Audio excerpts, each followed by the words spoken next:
Pope Joan is a mythical Roman pope who is said to be in reign during the 13th century. There are two main versions of this fable that have been circulating the world for many generations.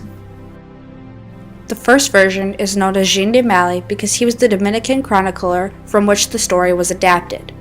The story runs that a very talented woman, dressed as a man, became notary to the cura, then became cardinal, and finally made pope. One day, this alleged pope went out on horseback and gave birth to a son. When people found out, she was bound by the tail of the horse, dragged around the city, and stoned to death by a mob. She was buried at the place where she died, under the inscription, Petrae Pater Patrum Papiace Prodito Partum. The second version of the myth appears in the third recension of the Chronicles of Martin of Trapau. In this very popular chronicle, Pope Joan is said to be an Englishman, John of Mainz, who occupied the papal chair for 2 years, 7 months, and 4 days after Leo IV. It is said that when Joan was a girl, she was taken to Athens in male clothes by her lover, and while she was there, made such progress in learning that no one suspected her to be a woman. She then came to Rome, where she taught science, and in turn attracted the attention of learned men.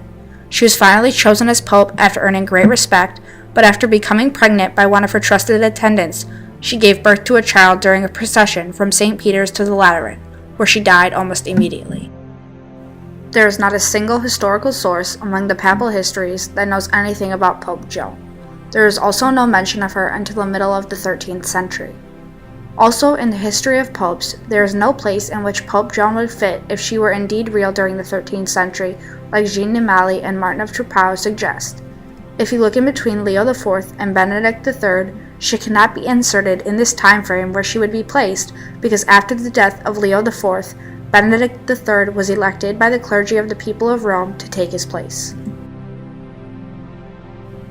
Not only has the story of Pope Joan appeared in myth, but it has also appeared in books and movies as well. One of the main books that has been written about Pope Joan is categorized as a historical fiction novel written by Donna Woolfolk Cross in 1996. In this book, Cross took the two myths of Pope Joan and combined them to recreate this story in a more current, up-to-date way. There have also been 2 movies made about the myth that is Pope Joan.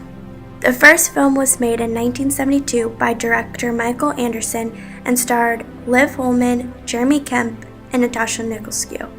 This film was not widely popular in the US as it was a British film and was only rated 5.5 out of 10 stars. The second film on Pope Joan was an American film directed by Sonke Wortman. This was a movie series that aired on the Rells channel and starred Joanna Wokalek, David Wenham, and John Goodman. It was not a widely popular movie again and was only rated 6.7 out of 10 stars, but many people who did watch the film enjoyed it and thought that it was an inspiring tale that followed Donna Woolfolk Cross's story very well and was true to the time period. One of the only large criticisms on the 2 films is that the story of Pope Joan itself offends many Catholics as it is not traditional to have a woman in the position of pope. This may be the reason as to why the books and movies were not as popular as many other Christian tales.